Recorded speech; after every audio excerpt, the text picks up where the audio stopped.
Hörmətli izləyicilər, mən day bu İlham Əliyevdən və onun tayfasından əlimi üzmüşəm. Ümidim qalıb bax buna. Bunun da adını bilmirəm.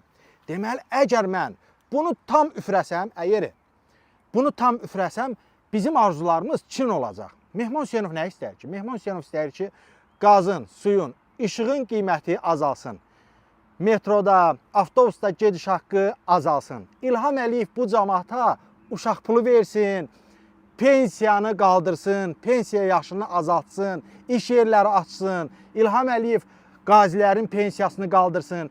Bir sözlə, İlham Əliyev puldan bu cəmaata buraxsın, biz də kef eləyək. Bunu istəyirəm, amma bunun üçün mən bunu tam üfrəməliyəm ki, arzularımız gerçəkləşsin. Görək, ya Allah.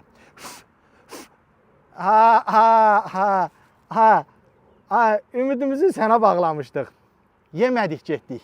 Dostlar, görürsünüzmü? İlham Əliyev bir tərəfdən bizə itələyir, bu da bir tərəfdən bizim arzularımızı yarıda qoyur.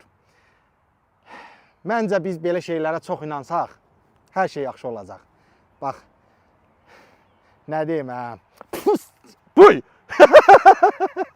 Buna tüpürmək lazım imiş. Belə yaşayışa tüpürəndə düzəlir. Görsən, tüp elədim, düzəldi. Görək, tüpürdüm, üfləndi, tüpürdüm. Ta Allah axırımızı xeyir eləsin.